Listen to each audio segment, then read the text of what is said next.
Hello there. This is an announcement for any listeners in Vietnam, specifically in the Ho Chi Minh City area. There's going to be a Luke's English podcast meetup in Ho Chi Minh City on Friday, the 29th of November. So a Luke's English podcast meetup is basically a social event where you can meet other listeners to this podcast, socialise and practice speaking English. And I imagine there will be people from various different countries attending.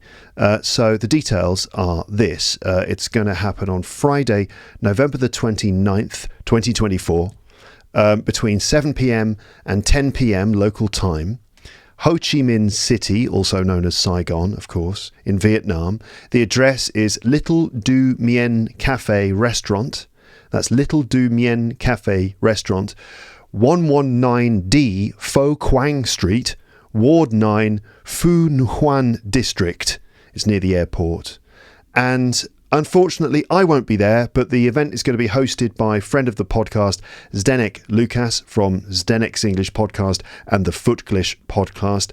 Zdenek is an English teacher who at the moment is living in Vietnam, and he has organised this meetup, so he'll certainly be there, and you could be there too if you are in the area. Zdenek loves playing board games, and so he'll probably have a few games with him, so there'll be a chance to play some fun board games, chat and socialise in English, and meet some like-minded people. The place, Little Du Mien Cafe, is a restaurant, so you can eat there if you want to. And if you would like to go, just simply send an email to Zdenek at teacherzdenek@gmail.com. Teacher, I think you know how to spell that, teacher, and Zdenek, that's Zdenek, so teacherzdenek@gmail.com. Just email Zdenek to say, hi, I will be coming to the meetup, or hi Zdenek, this is just to let you know that I'll be coming to the meetup, see you there. Okay? All right, good. Get together, practice some English, have some fun, meet some like-minded people, and everything will be fantastic. Hello, welcome back to Luke's English Podcast. Just before we begin, I want to let you know that there's a PDF for this episode with a transcript of most of the things I'm saying and a very detailed vocabulary list to help you understand, remember, and use a lot of the English in this episode. So check it out. You can download the PDF using the link in the episode description. It's free. You're welcome. Anyway, on with the episode. Hello everyone. This is episode number 910 and it's called Funny English Signs Explained. I'm not sure how many English signs there will be, but I've got loads. So, Funny English Signs Explained. In this episode, I'm going to go through some signs, like signposts or signs that you would see in public places or in buildings. I'm going to go through some signs from around the world written in incorrect or ambiguous English with some pretty funny results. Ha ha ha, let's all have a good laugh. Now this includes signs in English-speaking countries too.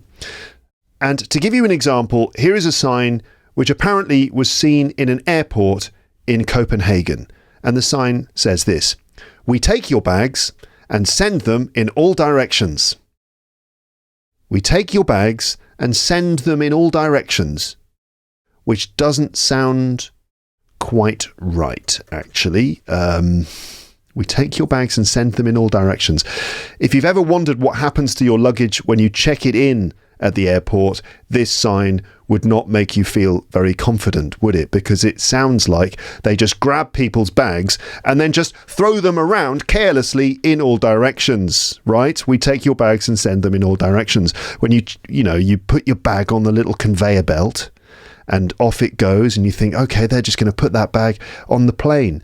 But apparently, no, because it says, we take your bags, don't worry, we take your bags and send them in all directions. So the bag goes off in through that little door with those rubber flaps that hang down and the bag disappears, and then I imagine there's just a room in the back with some guys in it and they just take your bags and just throw them around left, right, up, down, every direction, because that's what the sign says. We take your bags and send them in all directions. This is not a great advertisement for the airport baggage handling service at Copenhagen Airport, but I'm sure that they don't use this sign anymore. By the way, this one's been around for a while. A lot of these signs actually kind of get shared online, and you see them again and again as people share them to enjoy, laughing about these things. So I think this is probably quite an old sign. And I doubt that they use that one still at Copenhagen Airport, and I'm sure they wouldn't just throw your bags around. Certainly no more than any other airport. So I'm certain this is not what they wanted to say with this sign. I suppose a better version of the sign would be something like this. We collect your bags and can send them to all destinations. Right? We collect your bags, not just take them. And rather than send them in all directions, we can send them to all destinations. That sounds a bit better. Okay, so you get the idea of this episode. Funny signs explained, ha ha ha, and a chance to learn some English. So as I read out these signs to you, you can see this as a kind of test of your English, if you like. And here are some questions. Can you understand what is funny about these signs? What is the intended meaning of each sign? And what is the funny, unintended meaning of each sign? Okay, so what is the sign trying to say, and what's the kind of funny meaning that comes through accidentally? Okay, you can see this is a little test of your English, if you like. At this moment, I just want to make something clear, and that's this. Everyone makes mistakes in English, like this, including both native and non-native speakers. So I'm not just making fun of people who speak English as a second language. I'm making fun of everyone. A lot of the signs in my list were written by non-native speakers in various countries, yes, but also a lot of them were written by native speakers of English in places like the UK or the USA. All right? Anyone can make mistakes in English, and they do. And anyone can write things that end up sounding funny, and this includes native speakers, of course. And it's not always just about correct or incorrect use of English. Sometimes it's just a case of not really thinking it through properly. Like this sign from a tramway authority, that's a kind of like a railway company kind of thing, a tramway authority in Newcastle in Delaware, USA. And the sign says this: touching wires causes instant death. $200 fine. Right? Touching wires causes instant death.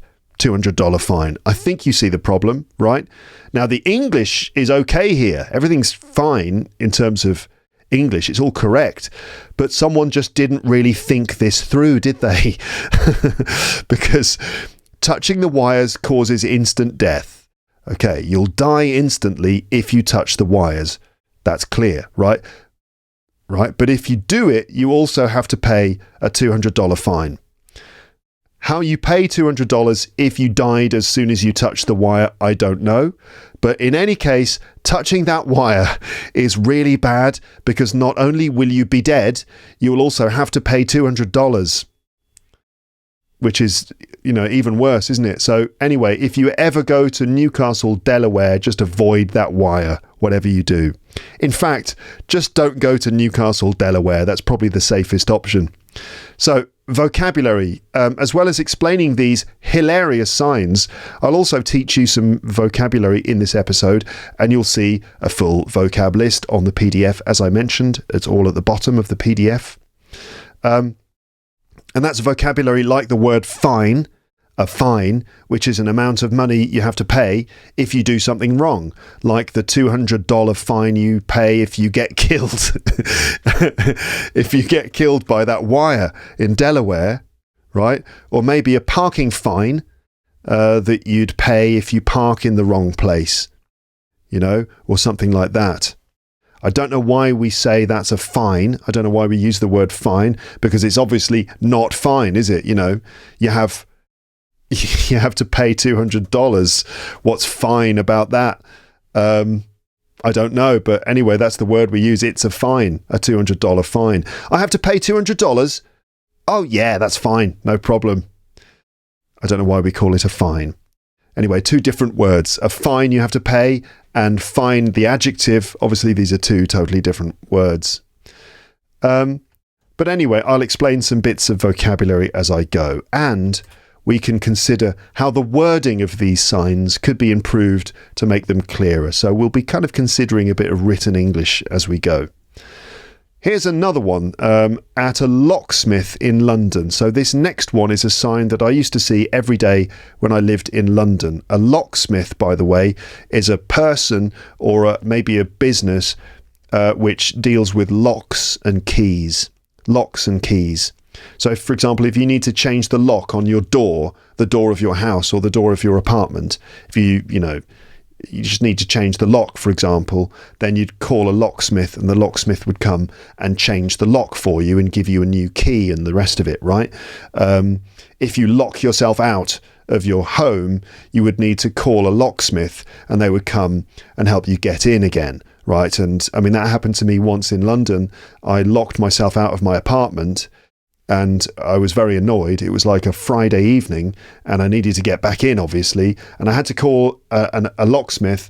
And I mean, he came out quite quickly and opened the door like unbelievably easily. Locksmiths have got all these clever little methods of opening your door, which makes you realise how easy it is to kind of break into someone's home. Which is why you really must have several locks on your door, several different kinds of lock. Anyway, what he did, I mean, what locksmiths can do is one of the things they can do is they use a kind of a piece of plastic and they slide it into the crack of the door and kind of slide it between the latch of the door and the door frame, and the door just pops open. What this locksmith did is that he got this kind of metal bar with a bend in it and a rubber pad on the end and put it through the letterbox of my door and used it to undo the latch from the inside, and pop, the door just swung open. He did it in about 5 minutes and then he charged me £100 for it. So anyway, that's a locksmith. Now this sign that I'm going to talk to you about now is a sign that a real sign I used to see every day when I lived in London. So the locksmith at the bottom of my building had a poster in the window which said this. It said, "Every 13 minutes, a home is burgled in London." Every 13 minutes, a home is burgled in London. Now, burgled means broken into, when someone breaks into a house to steal something, right? So every 13 minutes, a home is burgled in London. Now, you have to feel sorry for the people living in that home, don't you? Those poor people getting burgled every 13 minutes. Why don't they just move? And why do burglars keep targeting that same house over and over? Surely there's nothing left to steal after it keeps getting burgled every 13 minutes. But of course, it's not the same home every time. That's not what the sign really means. What the sign really means is that on average, there is a burglary somewhere in London every 13 minutes, which is quite a shocking statistic.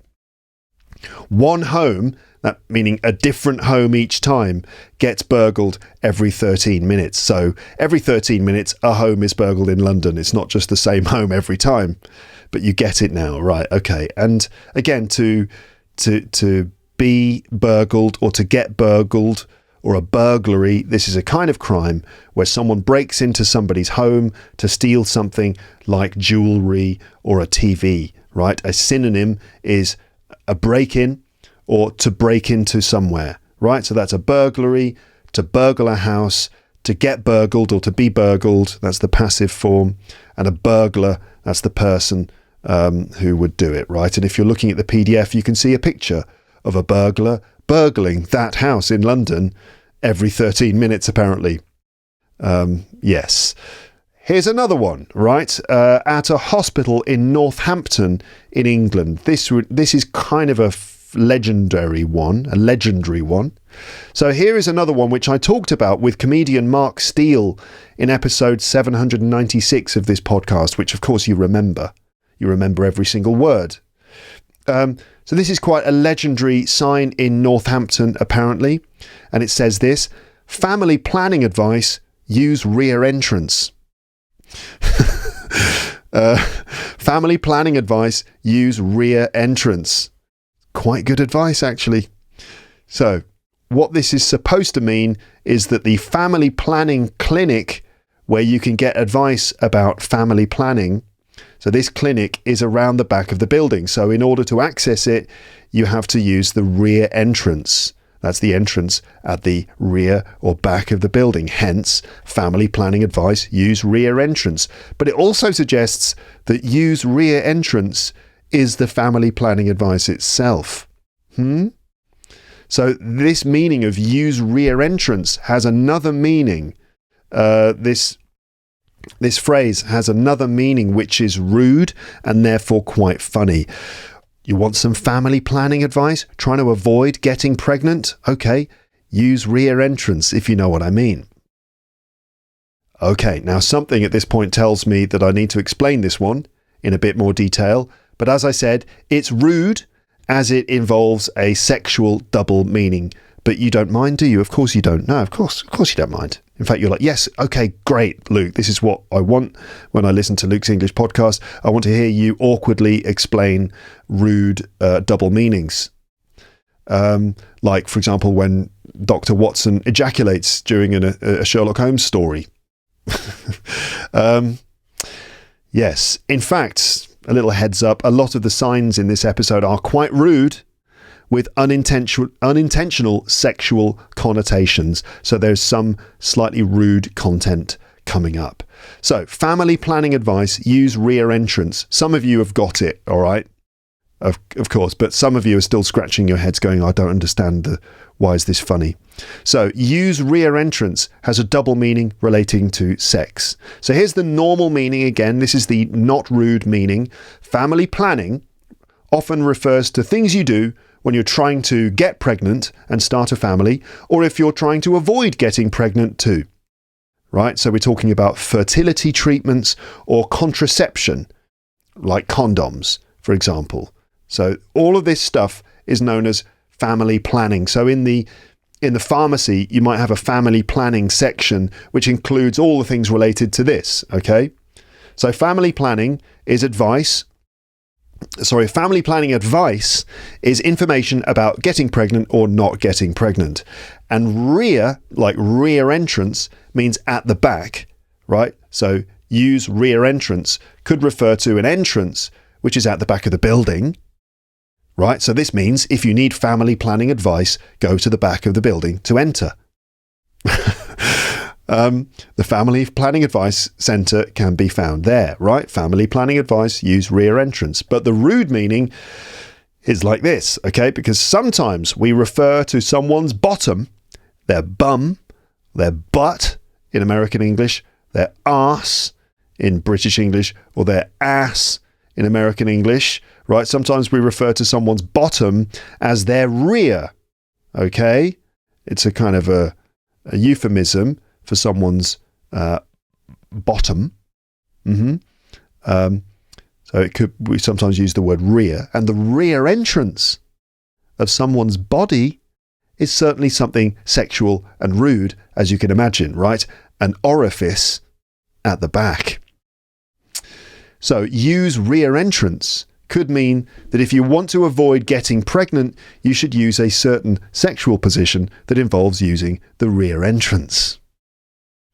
Okay, there's no need for me to be more specific, is there now? No, I don't think so. I mean, I would ask ChatGPT to come up with an automatically generated AI image to explain this, but I think that's probably not such a good idea. So anyway, this brings new meaning to the sign, family planning advice, use rear entrance. Yes, okay, so correcting the wording. Let's look at the wording of this. Maybe the sign could be improved and changed to something like this, right? Family planning advice, use entrance at rear of building. So we could do that, but the problem is this uses a few too many words. We've gone from the simple 3-word use rear entrance to 6 words, use entrance at rear of building. This is maybe a few too many words, which makes the sign a little bit less clear. And also, why should we spoil everyone's fun by changing the sign at all? I mean, to be honest, maybe we just, bring more joy to the world by just leaving the sign as it is. But in terms of wording, though, sometimes brevity is important, and brevity means being brief or keeping it short and simple, right? You have to keep it short and simple to make sure the message is clear, which is always a good thing to remember when writing.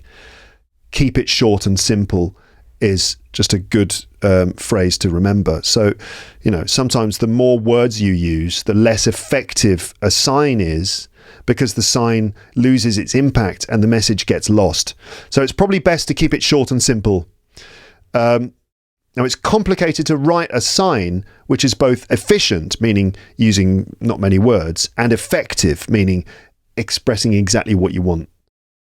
But maybe this would fix it then, right? You could have family planning centre. Use rear entrance. Yeah, okay. Now, I have loads more of these signs. We haven't even begun my list yet. Those were just examples. So let me go through the list now. I'll read out about 10 signs, and then I'll stop. I'll go back and explain them, dissecting the frog in the process, and then I'll do another 10. I've got something in the region of 40 signs. Also, I will consider how these signs can be rewritten to at least help someone with their English, maybe you. Okay, as I said, I've got about 40 signs in the list, so I'll do them 10 signs at a time, and this might be a double episode, we will see. But anyway, let's crack on then. Here is the first set of about 10 signs. See if you can identify what is funny or weird about them. What is funny or weird about these signs? Here we go. Funny English signs, set 1. This one was seen outside a private school somewhere in the UK, and it says this: no trespassing without permission. No trespassing without permission. Sorry, what? This one was seen in a cocktail lounge in Norway, and it says, ladies are requested not to have children in the bar. Ladies are requested not to have children in the bar.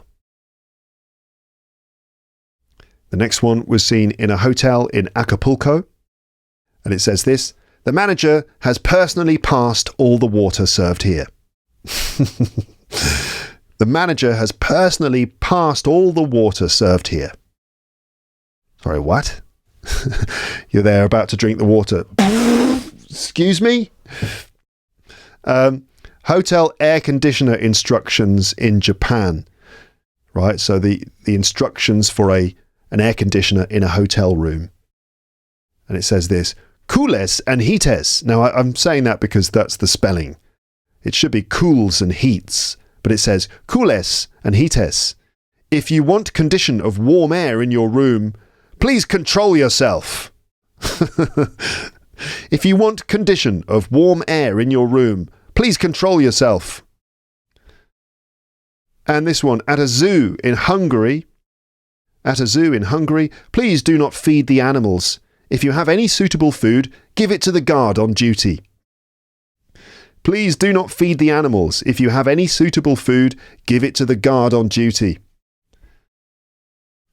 And at a restaurant in Nairobi, customers who find our waitresses rude ought to see the manager.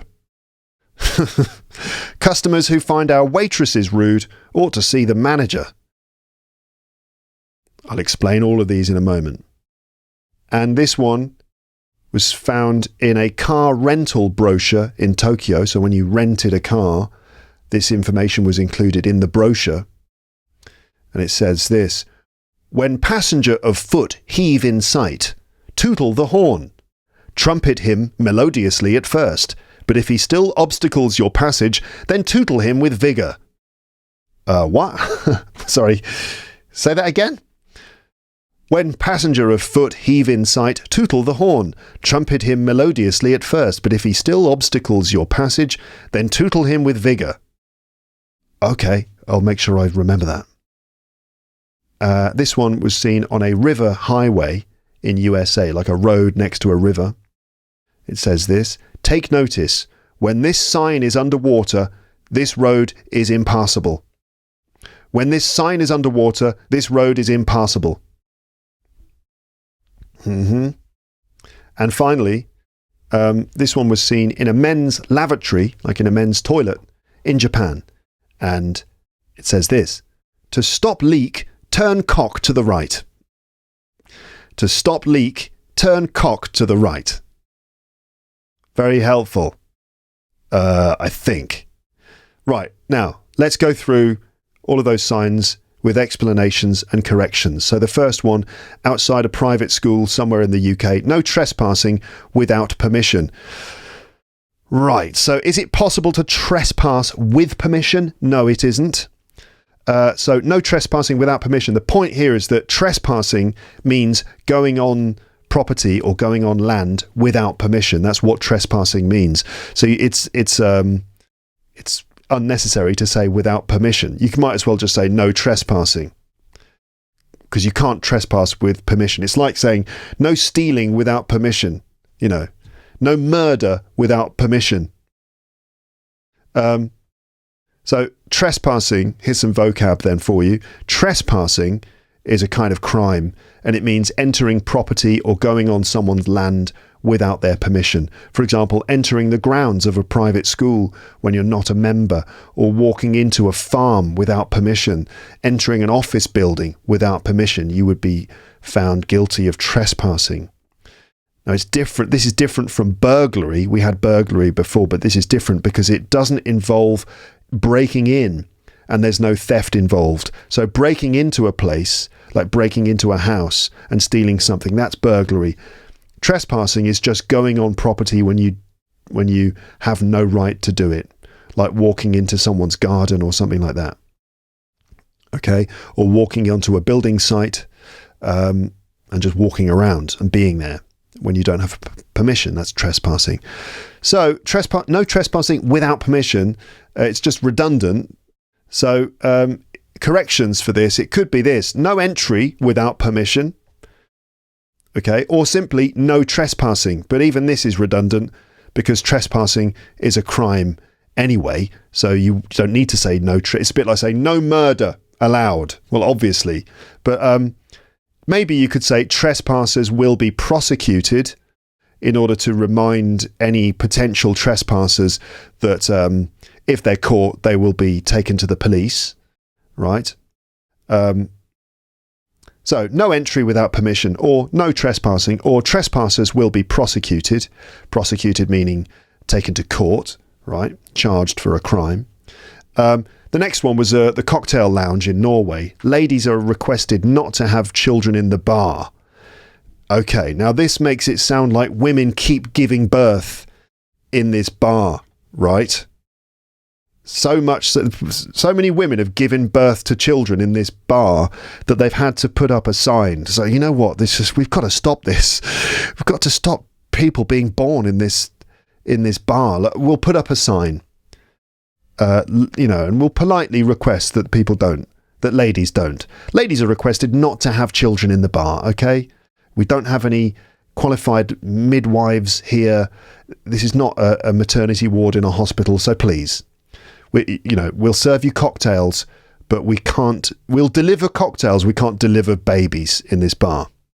I wonder how many ladies have given birth in that bar. Honestly, someone has to tell these women to stop giving birth in this bar. It's a nightmare. So the point is, to have children has two meanings, right? One meaning of have here is possessive, meaning to have children, meaning to have your children in the bar, bring your children into the bar and be in possession of children in the bar, right? So basically it just means don't bring children into this bar. No children allowed. The other meaning of to have a child, as you've worked out, means to give birth to a child. She's having a baby. She had a baby last week. She had a child, right? Meaning she gave birth. So corrections, it could be children are not allowed in the bar. No children in the bar. Okay, but if you wanted to be a bit more polite about it, it could be guests are requested not to bring children into the bar. Or maybe even guests are politely requested not to bring children into the bar. right? That would be maybe a bit more polite, or just simply no children allowed. Okay, so the vocab, obviously to have children, 2 meanings. I have 2 children, but it was my wife who actually had the children. She gave birth to them. Right, so that's the vocab, to have children with its 2 meanings, and to give birth to children. Okay, moving on. The next one was in a hotel in Acapulco. I love this one because it's pretty funny. The manager has personally passed all the water served here. So to pass water is the problem. Now it sounds like the manager has personally urinated all the water in the hotel, and they are now serving it to the guests. So you might be just like, oh look, free water. That's nice that they've provided this water. What is it? Sort of like a lemonade or something. It's kind of like a bit yellowy. It's probably some kind of fruit water or something. That's nice. Fruit juice or water. I don't know. Lemon water. It must be. And then you see the sign. The manager has personally passed all the water served here. How generous. What? That's what it seems to suggest. But yeah, or that all the water is in fact his own personal urine. Okay, but that's not what it means. What they mean is the manager has personally checked all the water and given it the okay. He's passed the water. Is this water okay? Yeah, this water is okay. It's safe to be served. The manager has checked it and given it a pass. He's personally passed all the water. But the problem is that to pass water also means to urinate. Yeah. So the vocabulary, to pass water means to urinate, but it's old-fashioned. We don't say that really so much these days. So the correction could be, all the water served here has been personally checked by the manager and is safe to drink. Okay. All right. That's again a bit longer, but still, I think it's important that that's clear. I mean, you could say water is safe to drink, or all the water served here has been personally checked by the manager and is safe to drink. Yeah, that's probably right. What about the air conditioner in Japan? Cooles and heates, or cools and heats. If you want condition of warm air in your room, please control yourself. So, yeah, you want warm air? Just control yourself. Get a grip on yourself. Pull yourself together. Needing warm air. So the problem here is that control yourself. I think what the sign means is you're welcome to control the air conditioning yourself. You can control this yourself. Feel free to control it yourself. You may control this yourself, but just control yourself without control it yourself. Just control yourself. This means get yourself under control, to be strict with yourself. Right? I don't know, you're with a friend and your friend is like, oh, maybe your friend is drunk and you're like, I really need a pee. And then they start trying to do a pee in the corridor and you're like, what do you do? Control yourself. Right? Go to the toilet. It's just there. God, get yourself under control. Pull yourself together. You can't do it here. Right, that's control yourself. So it means get yourself under control, be strict with yourself, control yourself, right. So here's a correction. It could be this: cools and heats. If you would like warm air in your room, you can change the thermostat yourself. Or maybe feel free to change the thermostat yourself. Okay. And the one at the zoo in Hungary: please do not feed the animals. If you have any suitable food, give it to the guard on duty. He'll eat anything. So it sounds like if you don't feed the animals, but if you've got any suitable food, you can give it to the guard on duty and he'll eat it. It sounds like that. What they obviously mean is if you have suitable food, suitable for the animals, give it to the guard on duty, and the guard will give it to the animals at the right moment, at feeding time or something. Okay? Right. But it does sound like you can just feed it to the guard if you want. Correction. So there aren't any grammatical errors here. Everything's correct. Do not feed the animals. If you have any suitable food, give it to the guard on duty. That's all correct. So it's not grammatical stuff. It's just that the wording makes it sound like you can feed the guard. So maybe give it to the guard could mean, it could mean feed the guard. So there's the ambiguity. But it could be something like this. Please do not feed the animals. Suitable animal feed should be handed to the guard on duty. Or if you have any suitable food, if you have any suitable food, hand it to the guard on duty, not give it to the guard, because give it to the guard could mean feed it to the guard. Okay, so please do not feed the animals. If you have any suitable food, hand it to the manager. Or suitable animal feed. So animal feed here is a noun, meaning food that you could give to animals. Suitable animal feed should be handed to the guard on duty. The restaurant in Nairobi. Customers who find our waitresses rude ought to see the manager. If you think the waitresses are rude, you ought to see the manager. My God, he is a nightmare. So this sounds like the manager is even ruder than the waitresses. Sometimes we use ought to see or should see, which have the same meaning. Right? Ought to see or should see. Sometimes we use this in an emphatic way to suggest, like, this is nothing compared to something else. Here are some more examples to show you. If you think this teacher is strict, you should see Mr. Strickland. Right? If you think Mr. Thompson is strict, you should see Mr. Strickland. Oh my God. Right? So if you think that Mr. Thompson is strict, that's nothing compared to Mr. Strickland. You should see Mr. Strickland. Oh my God, you won't believe it. If you think Paris is expensive, you ought to visit London. Whew. That's even more expensive. If you think English is difficult, you should try learning Icelandic. Oh my God. If you think your waitress is rude, you ought to see the manager. He's a nightmare. Right. That's not what they mean, of course. What they mean is, if your waitress is rude, you should, or you can, or you may register complaints with the manager. So, customers who find our waitresses rude may register complaints with the manager. But also, it still doesn't sound great because it suggests that the waitresses are rude and they're always rude, and that that it's such a regular occurrence that they have complaints that they actually need to put a sign up. The waitresses must be pretty rude in this place. The car rental brochure in Tokyo. Remember this one. When passenger of foot heave in sight, tootle the horn. Trumpet him melodiously at first, but if he still obstacles your passage, then tootle him with vigour. That's incredible. That's typical sort of... That's typical of the sort of thing you do see in Japan, I have to say. Sometimes you see this English, which is just... You just think, how did they end up writing that? That's just... It's almost poetry. So yeah, sorry.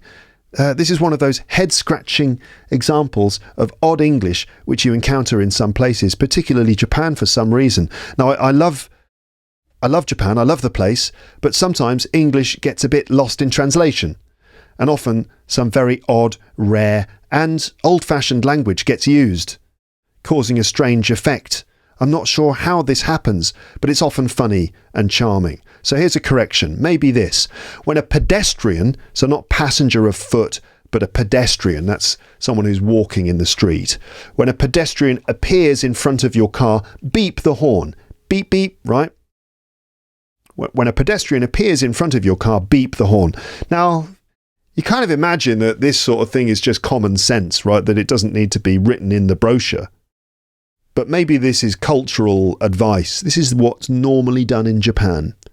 That you have to do it politely, beep your horn politely at first, and if it's necessary, then you can beep a little bit harder.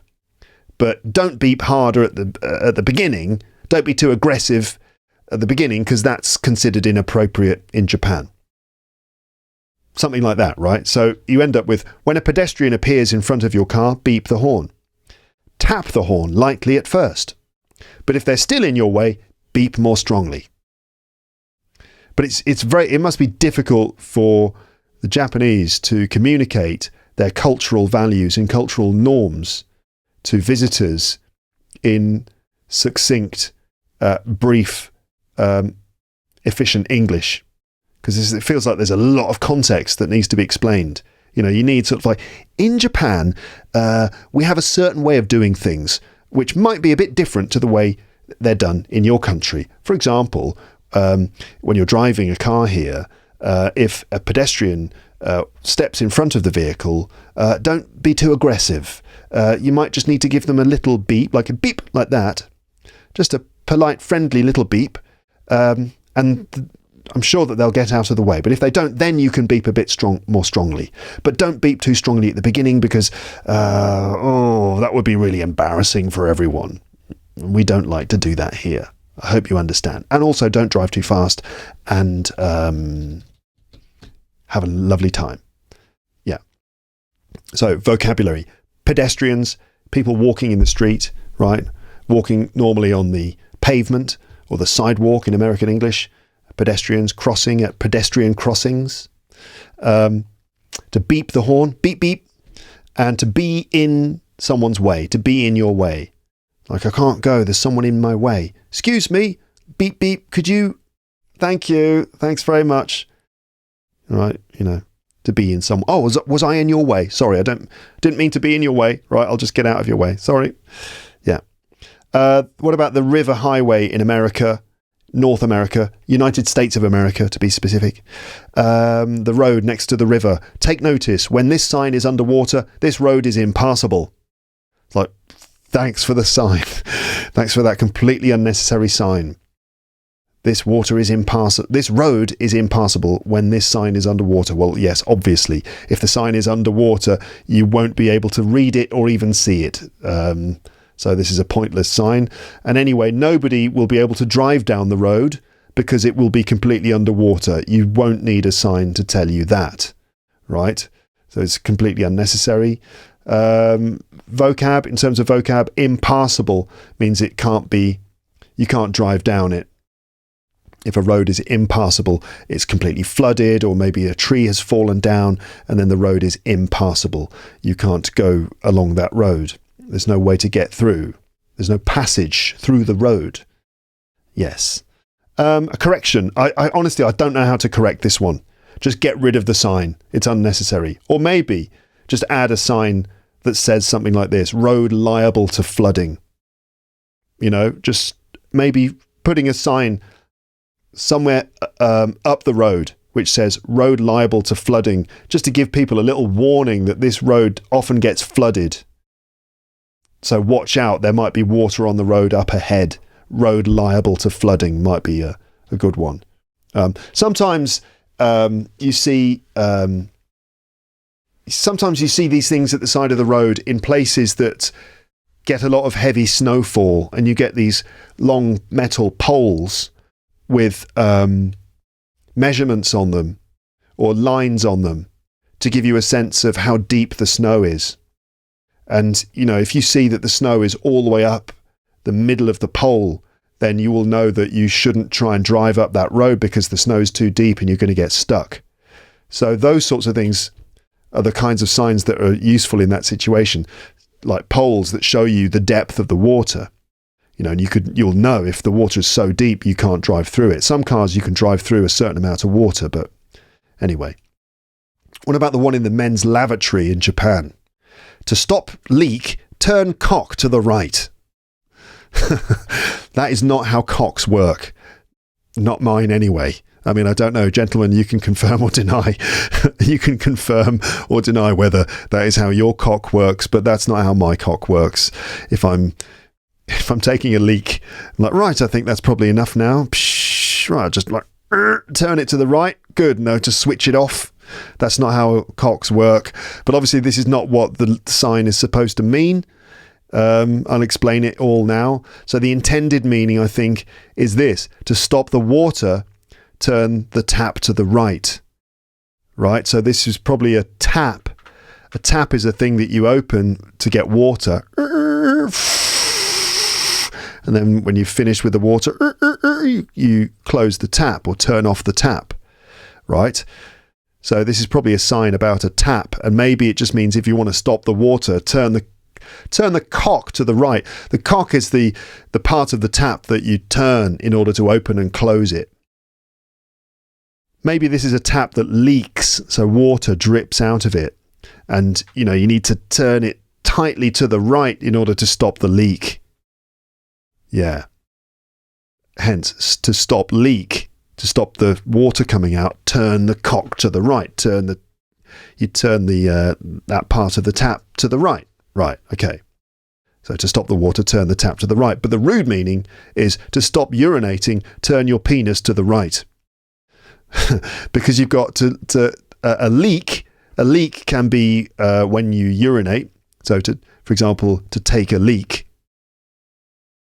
right? To go for a pee, to urinate, to take a leak. So a leak can be a pee, right? A wee, a piss, which is a bit rude. To stop leak, turn cock to the right. So cock, another meaning of the word cock, and this is quite rude, is this is a sort of slang word for a penis. Okay? It's also a word for a male chicken, which is also potentially confusing if you live on a farm, I suppose. I know it's unlikely that you're going to be in a situation where you confuse a chicken and a penis, I suppose. I don't know. I don't know your life. But it's like, can you just grab that cock? Sorry? The chicken, of course. Anyway, to stop urinating, to stop the leak, turn cock to the right, turn your penis to the right. But it should be to stop the water, turn the tap to the right. So the vocab to take a leak is to urinate, and this is most common in American English. We don't tend to say that really in the UK, but although we understand it, in the UK we'd say to go for a piss or to have a wee. Piss is a bit rude. So cock is a slang word for a penis then. And tap, a tap is the thing in the bathroom or the kitchen where the water comes out, right? The tap. Turn on the tap, turn off the tap. So again, a correction for the sign would be to turn off the water, turn tap to the right. Okay, all good. How are you doing, everyone? Are you doing all right? How's this episode for you? Are you learning something? Are you enjoying these stupid signs? You are? Okay, good. Let's crack on then, shall we? Let's do some more. So let's go through Funny English Signs Set 2. So here are about 10 more signs, 9 or 10 more signs. So this one was seen on a poster somewhere in the UK. And it says this: are you an adult that cannot read? If so, we can help. Are you an adult? So imagine this is actually written on a poster, maybe in the street. Are you an adult that cannot read? If so, we can help. Another one, in a restaurant somewhere on earth. Not sure where. Open 7 days a week and weekends too. Open 7 days a week and weekends too. This one was seen on an automatic hand dryer, right? The thing you would use to dry your hands in a toilet. On an automatic hand dryer in a public toilet in England. And it said this: do not activate with wet hands. Do not activate with wet hands. How am I supposed to use it then? In a maternity ward in a hospital somewhere. The sign: no children allowed. In a maternity ward. No children allowed. This one at a cemetery, right? A cemetery or graveyard. And it's this: persons are prohibited from picking flowers from any but their own graves. Persons are prohibited from picking flowers from any but their own graves. On a restaurant menu in Switzerland. On a restaurant menu in Switzerland. Our wines leave you nothing to hope for. Our wines leave you nothing to hope for. Dear, sounds a bit depressing. In a bar in Tokyo. Special cocktails for the ladies with nuts. Special cocktails for the ladies with nuts. Great. This one was seen at a temple in Bangkok, Thailand. It is forbidden to enter a woman, even a foreigner, if dressed as a man. Sorry, what? Say that again. It is forbidden to enter a woman, even a foreigner, if dressed as a man. Okay, I'll bear that in mind, thanks. At a Japanese public bath in Japan, foreign guests are requested not to pull cock in tub. There's another cock again for you. Foreign guests are requested not to pull cock in tub. All right then, let's go through those ones with some explanations and corrections. So the first one, are you an adult that cannot read? If so, we can help. Well, if I'm an adult who cannot read, how can I read this poster? This is obviously the problem, that this is a stupid poster. It's pointless because they're trying to appeal to people who can't read, and they've done it by writing a message on a poster. And if obviously their target audience can't read, so obviously this is going to be a pointless sign. Now, this sign can't be corrected, can it really? Maybe, do you know an adult that cannot read? If so, we can help. Please tell them about this sign. Please read out this sign to any adults in the vicinity who cannot read. Really, they need to turn this into a radio commercial, don't they? Are you an adult that cannot read? Fed up with being unable to read books and having to listen to the radio instead? We can help. Yeah, make it a radio advert. There's no other way to correct it. How about the one in the restaurant? Open 7 days a week and weekends too. Well, wait a minute. How many days are there in a week? 9? Monday, Tuesday, Wednesday, Thursday, Friday, Zanday and Zingday, and Saturday and Sunday. Open 7 days a week and weekends too. Obviously, 7 days a week means 7 days a week obviously includes weekends. This is stupid. So the correction would simply be open 7 days a week, including weekends. I mean, including weekends is unnecessary, but if you really need to emphasise that this also includes the weekends, that's how you do it. But otherwise, open 7 days a week would be enough. What about the automatic hand dryer in England in the toilet? Do not activate with wet hands, which is totally stupid, isn't it? Because obviously you've just washed your hands and your hands are all wet and you need to dry them with the automatic hand dryer, but do not activate it with wet hands. Like, what? I have to turn it on and then wash my hands and then dry them? Is that it? Yeah, I have to activate it before I wash my hands. I have to dry my hands on my jeans. That's what you need to do. Wash your hands, then dry your hands on your jeans, make sure they're all dry, and then activate the hand dryer. And then just enjoy the nice warm air. I don't know. So again, I don't know how to correct this because it makes no sense. Maybe, I don't know what. Do not activate with wet hands. Please ask a friend to activate this hand dryer, or please use your elbow. Please use a dry part of your body to activate this hand dryer. Please use cock to... No, that wouldn't be dry, would it? I suppose. Anyway... in the maternity ward in the hospital, no children allowed, which is ridiculous because it's a maternity ward. So a bit of vocab is necessary. Do you know what a maternity ward is?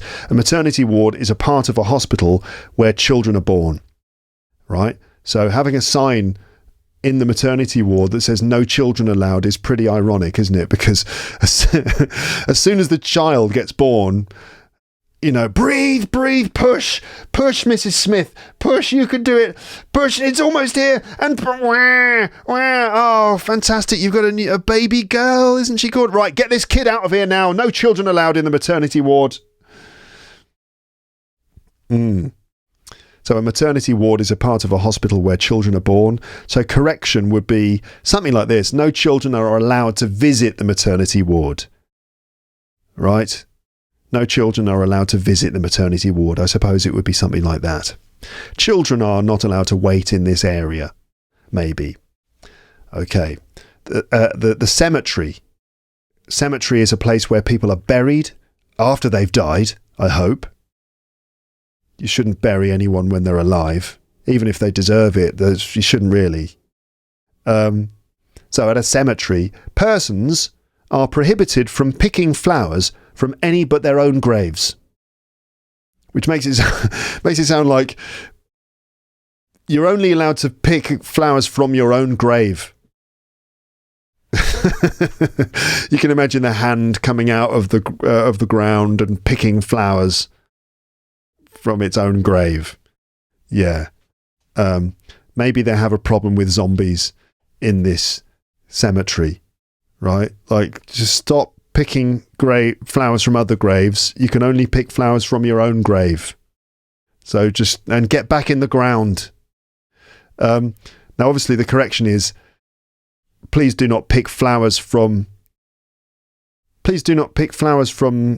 like other graves, or even just please do not pick flowers from graves is probably enough. I think probably what they mean is, if you're visiting the graveyard, if you're visiting the cemetery, don't pick flowers from other graves.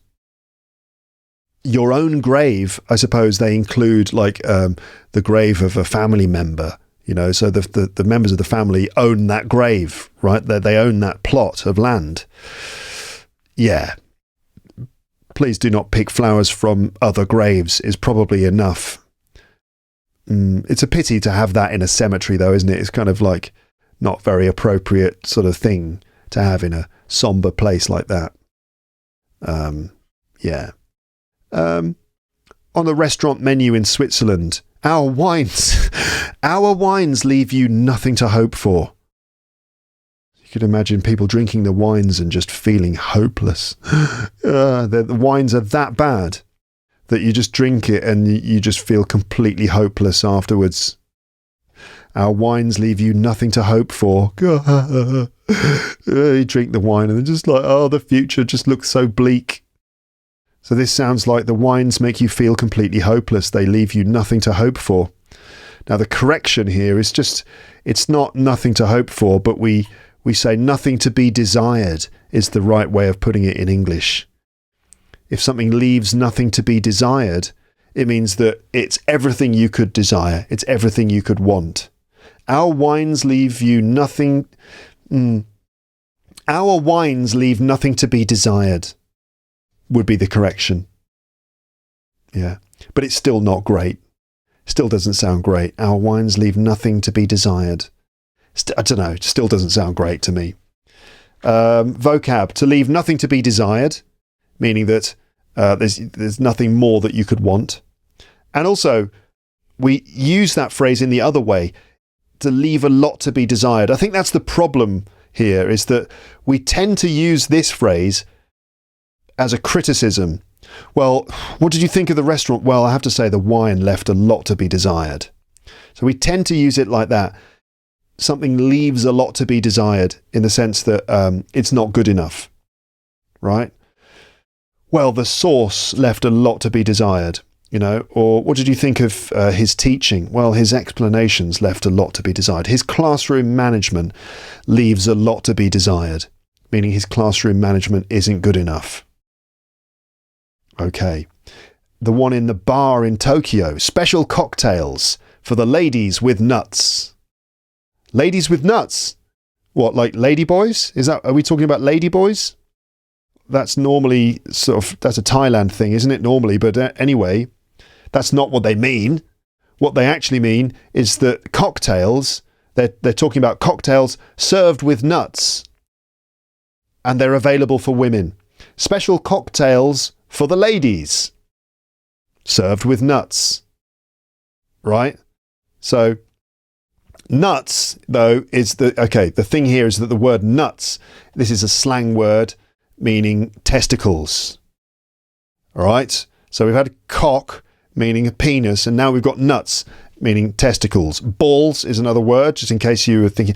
Nuts is good, Luke, but you got anything else? You got any other words for testicles? I don't really feel like saying nuts. I'd like to say something else. Balls. Got it. Thanks a lot, Luke. Thanks a lot, Luke. That will be very useful. Cock, balls, great. This is the kind of useful English I've been waiting for. Now I can proceed with confidence. Thanks a lot. Yes. So what they mean is that the cocktails served with nuts are available for women. So nuts, yes, this is slang for testicles. You know, like, have you ever had a football hit you in the nuts? Bang! Oh God, what's the matter? Oh God, the ball hit me in the nuts. Oh God. Hold on a minute. A correction for the sign could be this.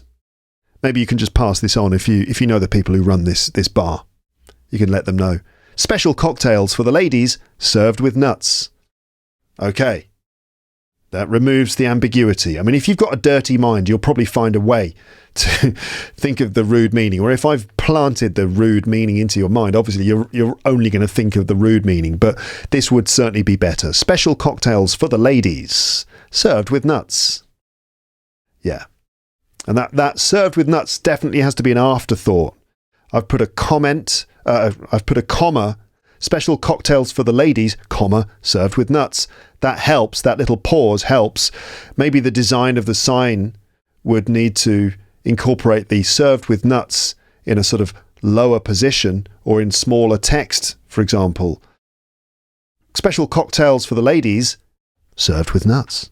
You know, extra info. Okay. So what about the temple in Bangkok? Again, no disrespect meant. I intend no disrespect with these signs. And as I said at the beginning, we're looking at like signs that are from every country. Everyone got embarrassed by these. So it's okay, right? If it's everyone. At a temple in Bangkok, it's forbidden to enter a woman, even a foreigner, if dressed as a man. There's a lot going on here. There is a lot going on here. So it sounds like you are not allowed to enter a woman, meaning penetrate a woman, meaning have penetrative sex with a woman, even if you're a foreigner dressed as a man. That's what it sounds like. You're not allowed to have sex with a woman, even if you're a foreigner dressed as a man. That's still, even if you're a foreigner and you're dressed as a man, it's still not okay. What they actually mean is that women are not allowed to enter this temple, even foreigners, and even if they're wearing male clothing.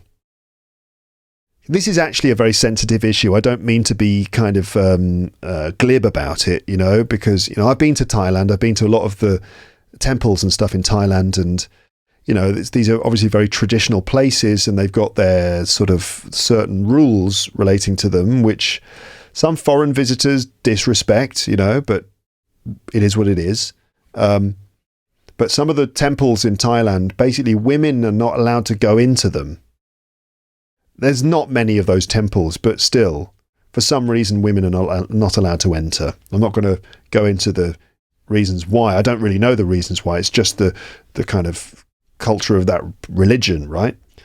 Some of the temples, I think most of the temples, ask women to wear sort of respectful clothing, so to cover up parts of their bodies. So if they're like tourists, female tourists from, you know, like wherever, the UK or something, in Thailand, it's hot and sunny there, so the girls are kind of like wearing, you know, skimpy clothes, short shorts, revealing tops because it's hot weather, and they go into the temples with parts of their bodies sort of showing, like legs or whatever, you know what I mean? Then that's disrespectful, and the temples say, please cover yourself up, you know, you can wear a scarf or whatever. But then other temples actually say that women aren't allowed in, even if they are dressed as a man, like even if they're dressed in trousers or wearing clothes that men normally wear. Yeah, but I mean, it's forbidden to enter a woman. It's forbidden for a woman to enter. It's forbidden for women to enter. Women are not allowed to enter, even if how do you translate this? Even if appropriately dressed, even foreigners dressed in appropriate clothing. difficult to correct. Women are forbidden to enter, including foreigners dressed in men's clothing. There you go. Yeah, but it's a bit of a complicated one, isn't it, that? Yeah. Okay, moving on. The Japanese public bath. So public baths in Japan, I guess these are like onsen, fantastic places where you can go and lie in the hot water and have a lovely, relaxing time, right? But yeah, foreign guests are requested not to pull cock in tub.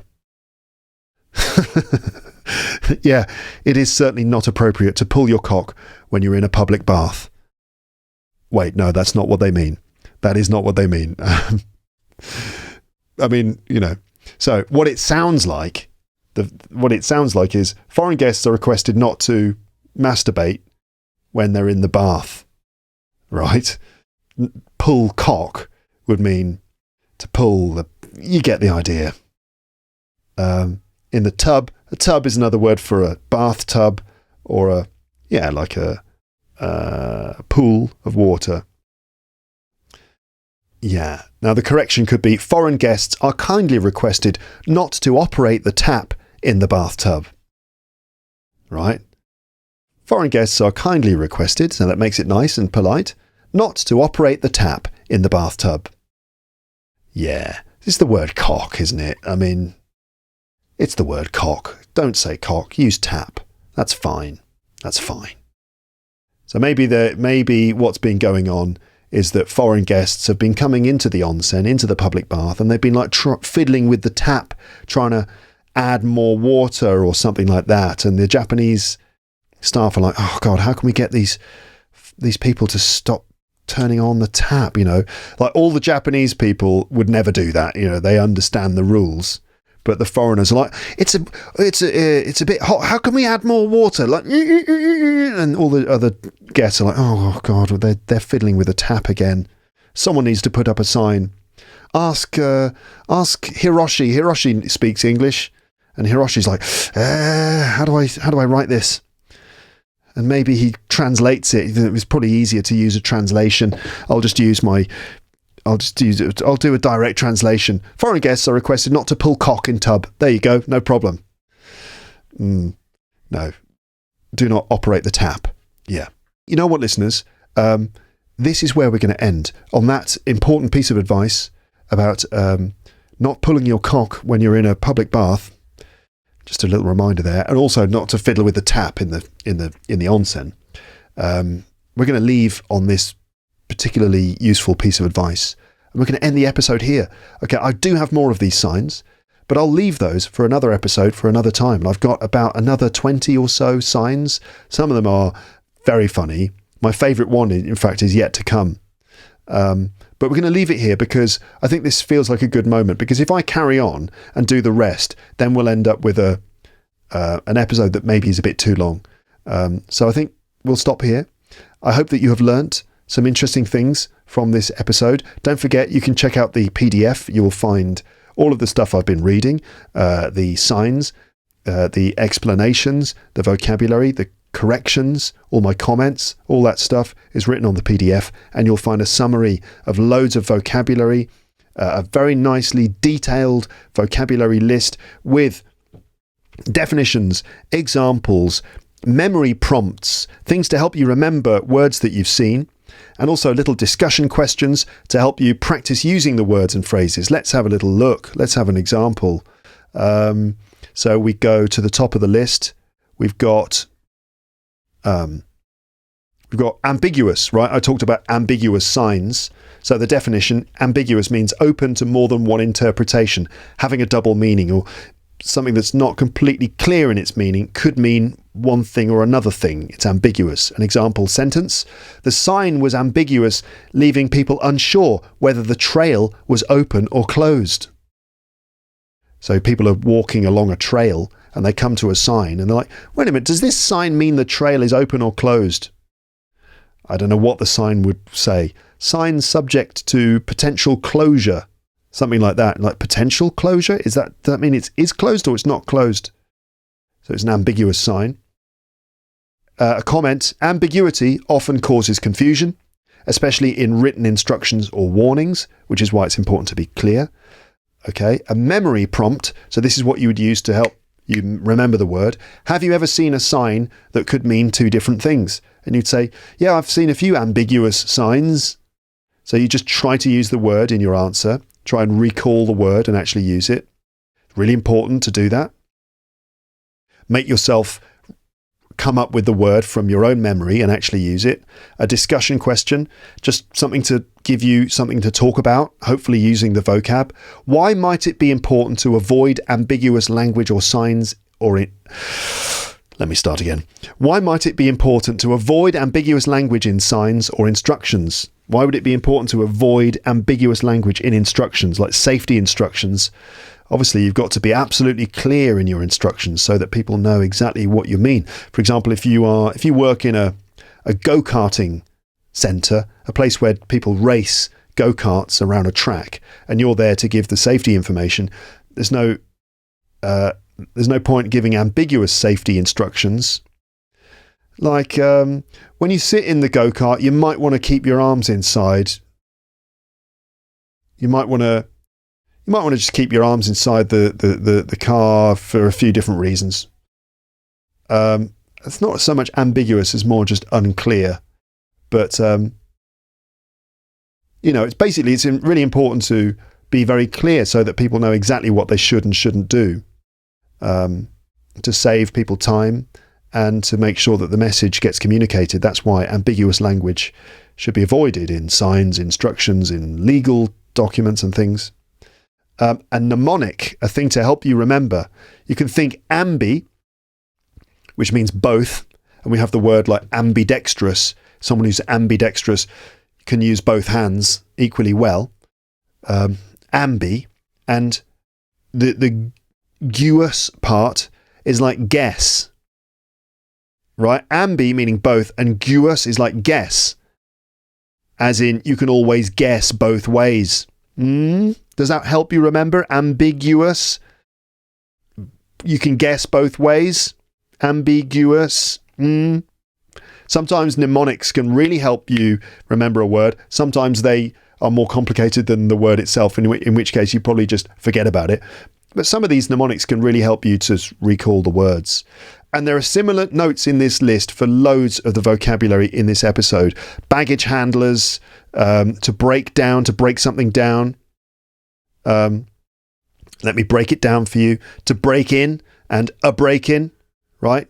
To a burglary, to burgle, a burglar. We've got cock, right? To complain or a complaint. Some of these I think come from the second set of signs. So I'm going to work this out. I'll make sure that the vocab from part 1 is included in the PDF for part 1. And when I do part 2, whenever that is, I'll add the vocab from part 2 at the end of the PDF for part 2. So I'll fix it. I'll sort it out.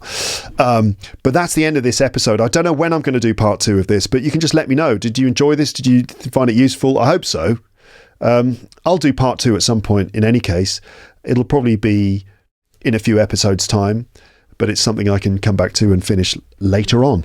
Thanks for listening to this. I hope you found it useful and enjoyable. And if you work in a hotel or if you work in a place where signs like this are important, then hopefully it's given you kind of a few things to watch out for. Like if you work in a zoo and you don't want people to feed the guard, or if you basically don't want people to pull their cock in the bathtub, then you know exactly what to write.